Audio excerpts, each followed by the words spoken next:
তো তারা বুদ্ধি সহায়তা আসলা গত করোনার আগে আমি কইছি 2টা বছর অপেক্ষা করে ওরে একদিকে কোনোবাই দিয়ে করি আনলে একবারে হইবা এই স্বপ্নটারে সন্ত্রাসীরা আমার ভাঙ্গিয়া তৈল আমি এর লাগি তার মানে সঠিক বিচারটা আমি সবার কাছে চাই যেভাবে ওদের বিচার হইতো। যাই হোক, একমাত্র সন্তানের মা এবং বাবা, প্রবাসে আছেন বাবা, মা আছেন দেশে, সন্তানকে নিয়েই তাদের ছিল স্বপ্ন। আর সেই স্বপ্নকে বাস্তবায়ন করতে সন্তানকে লেখাপড়া করিয়ে মানুষের মতো মানুষ করে উচ্চশিক্ষায় শিক্ষিত করার জন্য বিদেশে পাঠিয়ে যাতে উচ্চশিক্ষায় সার্টিফিকেট অর্জন করতে পারেন সেই চিন্তা করেই কিন্তু এই বাবা প্রবাসী এবং মা দেশে দিনের পর দিন পরিশ্রম করে যাচ্ছিলেন। কিন্তু আজ সেই সন্তান চলে গেছে না ফেরার দেশে, মা হয়ে গেছে নিঃস্ব, চুরমার হয়ে গেছে তাদের সকল স্বপ্ন। তারা এখন কি করবেন? হাজার কাঁদলেও সন্তানকে আর ফিরে পাবেন না। দাবি একটাই করছেন যে সন্তান ফিরে আসবে না, এই বুকের যে কষ্ট সেটা বুকেই থাকবে, কিন্তু সন্তানের সুস্থ বিচার তারা দাবি করছেন।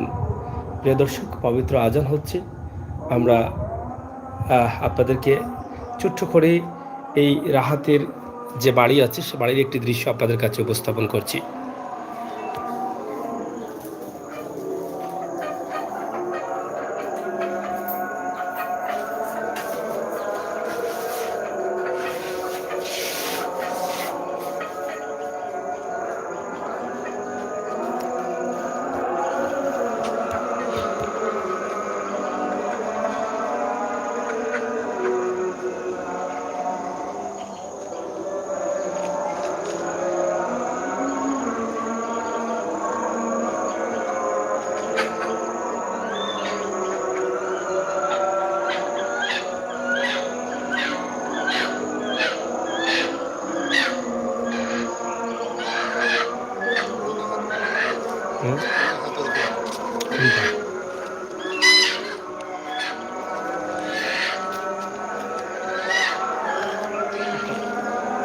আজানটা শেষ হয়ে যাক। এটি হচ্ছে রাহাতের ঘর। রাহাত এই ঘরে থাকতেন।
তো যাই হোক, প্রিয় দর্শক, পবিত্র মাগরিবর আজান শেষ হয়েছে।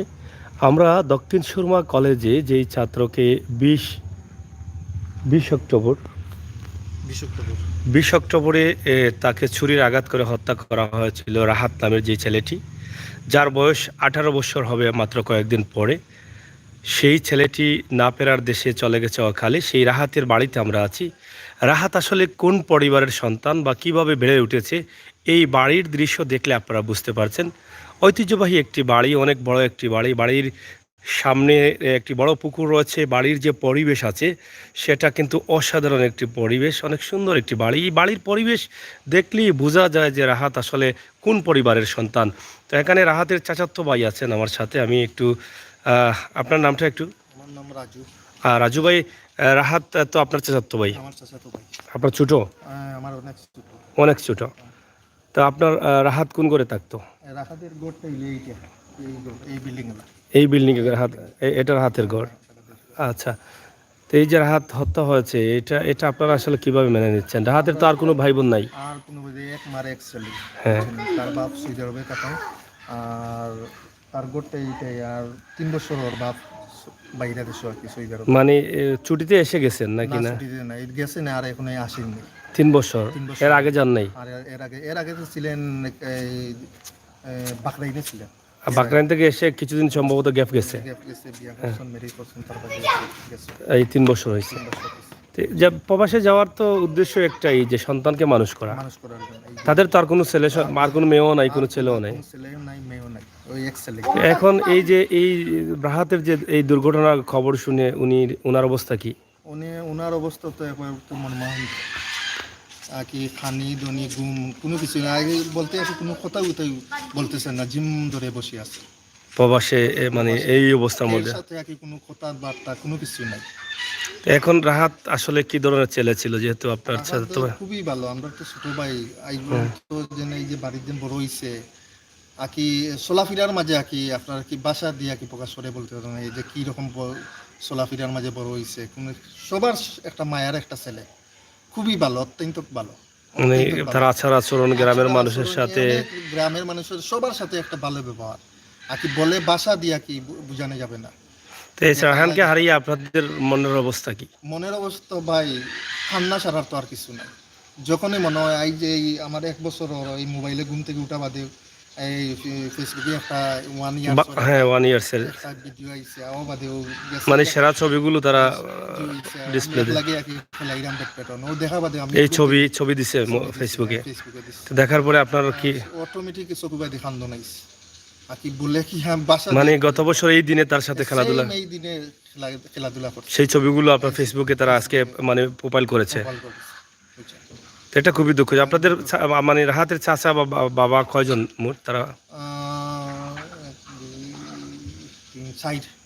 আপনারা চার মানে ব্যবসা 4 জন। রাহাতের আব্বা কয় নম্বর? আব্বা 2 নম্বর। আপনারা রাহাতের চাচাতো ভাই মানে কতজন ভাই বোন? রাহাতের তো চাচাতো ভাই হলো 3 4 5 6 7 জন। 7 জন। 7 জনের মধ্যে রাহাত সব ছোট ছিল নাকি? ছোট ছিল। তো যাই হোক প্রিয় দর্শক, আমরা আসলে রাহাতের চাচাতো ভাইয়ের সাথে কথা বলছি। আপনার বাড়ি কি এই বাড়িতেই? মানে ওই সাথে মানে জয়েন্ট পরিবার ছিল, মানে আপন চাচাতো ভাই? আপন চাচাতো ভাই, আপন নাই, বাপর চাচাতো ভাই। বাপর চাচাতো ভাই, কিন্তু একই আমরা এক বাতেই ছিলাম, এক বাতে, মানে জয়েন্ট পরিবার ছিল। ছিল। তো প্রিয় দর্শক দেখেন, এই যে ভাইটি আসলে মন মরা হয়ে কথা বলছেন, এবং আজকে বাৎসরিক যে ছবি ফেসবুকে তারা যে ভালো ছবিগুলোকে তারা প্রোফাইল করে দেন, সেই ছবিটাও কিন্তু রাহাতের সাথে আজকে এসেছে, কিন্তু সেটা মেনে নিতে পারছেন না, কান্নায় জড়িত হচ্ছেন তারা। তো এই যে রাহাত বেড়ে উঠেছে যেই পরিবার থেকে, এই পরিবারে যে ঘর বাড়িগুলো দেখেছেন বা বাড়িটি দেখেছেন, বাড়ি দেখলেই বোঝা যায় যে এই পরিবার আসলে কোন ধরনের পরিবার বা তাদের সামাজিক স্ট্যাটাস কী, সব বিষয়ে কিন্তু আপনারা বুঝতে পারছেন। তো আমরা ছোট্ট করে হলেও আজকে চেষ্টা করেছি রাহাত যেই বাড়িতে বেড়ে উঠেছিল সেই বাড়ির কিছু দৃশ্য আপনাদের কাছে উপস্থাপন করতে। আশা করি আপনারা দেশে বিদেশে যারা আছেন, প্রবাসে আছেন, অবশ্যই রাহাতের এই ভিডিওটি আপনারা সবাই শেয়ার করবেন এবং সাথে থাকবেন। রাহাতের চাচাতো ভাইয়ের সাথে কথা বলে আমরা জানলাম যে তার বাবা একজন প্রবাসী, তাদের এই সন্তানকে ঘিরেই তাদের ছিল স্বপ্ন। এই সন্তানকে লেখাপড়া করিয়ে মানুষের মতো মানুষ করার জন্যই কিন্তু তার বাবা আবার প্রবাসে ফিরেছেন, এবং সেই প্রবাসে গিয়ে এখন আর কী করবেন, কার জন্য রুজি করবেন। তার বাবার আসলে এখন অবস্থা অনেক খারাপ, সন্তান হারানোর বেদনা হয়তো প্রবাসে থেকে ভুলতে পারছেন না, অনেক কষ্টে আছেন। তো সব মিলিয়ে আসলে এই অকাল মৃত্যু আসলে কোনো রোগে বা কোনো বড় ধরনের দুর্ঘটনায় নয়, এটা কিন্তু যে মৃত্যুটা হয়েছে হয়তো কারো প্রতিহিংসার শিকার হতে হয়েছে রাহাতকে। তো এরকম ঘটনা যেন আর কারো জীবনে বা কোনো পরিবারে না ঘটে, আমরা সেই প্রত্যাশা সেই আশা রাখি। আমরা আজকে দক্ষিণ সুরমা ফুরান তেতলি রাহাতের বাড়ি থেকে আমরা এই ভিডিওটি উপস্থাপন করছি। রাহাতের বাড়ির পরিবেশ যেটা আছে আমরা তুলে দিলাম। অনেক বড় বাড়ি এবং বাড়ির যে গাছগুলো আছে সেই গাছগুলো হয়তো তাদের দাদার আমলে লাগানো। জি জি জি। তারা কি শৌখিন মানুষ ছিলেন, এই বাড়ির যে পরিবেশ দেখলে বোঝা যায় যে এই পরিবার কেমন ছিলেন বা পরিবারের অবস্থা কি ছিল সেটা দেখলেই বোঝা যায়। তো আপনারা অনেকেই হয়তো এটা বুঝতে পারছেন, আপনাদেরকে আর বলা লাগবে না। এখানে আলহাজ সোয়াব আলী মঞ্জিল লেখা আছে। এই যে তাদের হাতের বাড়ি যেটা, আর আলহাজ সোয়াব আলী মঞ্জিল, বাড়ির নং দেয়ানা, এখানে গ্রাম পুরান তেতলি, দক্ষিণ সুরমা, সিলেট। তো এই হচ্ছে রাহাতের বাড়িতে আসার রাস্তা, যেটা সুনামগঞ্জ বাইপাস হয়েছে তেলি ব্রিজের ওখান থেকে। বাইপাসের রোড দিয়ে ঢুকেই হাতের ডান দিকে হচ্ছে রাহাতের বাড়ি। রাহাতের বাড়ির বা গ্রামের যে দৃশ্যগুলো আপনাদেরকে আমরা উপস্থাপন করার চেষ্টা করছি। তবে রাহাতের মায়ের সাথে আমরা শুরুতে কথা বলেছি, আপনারা শুনেছেন। তাদের দাবি হচ্ছে সন্তান চলে গেছে, সন্তান চলে যাওয়ার সাথে সাথে পৃথিবীতে বেঁচে থাকার স্বপ্ন সব ভেঙে চুরমার হয়ে গেছে। কিন্তু এখন সন্তানকে ফিরে পাবো না, কিন্তু আমার সন্তানকে যারা বিনা কারণে নির্দোষ সন্তানকে হত্যা করেছে তাদের বিচারটি যেন নিশ্চিত হয়, সেই দাবি জানিয়েছেন সংশ্লিষ্ট দায়িত্বশীলদের কাছে এবং দেশের মানুষের কাছে। তো প্রিয় দর্শক, আমরা শেষ করে নিচ্ছি। সবাই ভালো থাকবেন, সুস্থ থাকবেন, নিরাপদে থাকবেন। এটি হচ্ছে রাহাতের বাড়ির গেট, যে গেট দিয়ে আমরা প্রবেশ করেছিলাম সেই গেট হচ্ছে এই রাহাতের বাড়ির। পুরো বাড়িটি বাউন্ডারি করা আছে। তো অনেক বড় বাড়ি। আশা করি আপনারা সবাই দেখেছেন। সবাই ভালো থাকবেন, সুস্থ থাকবেন, মতামত কমেন্ট বক্সে লিখবেন। আল্লাহ হাফেজ।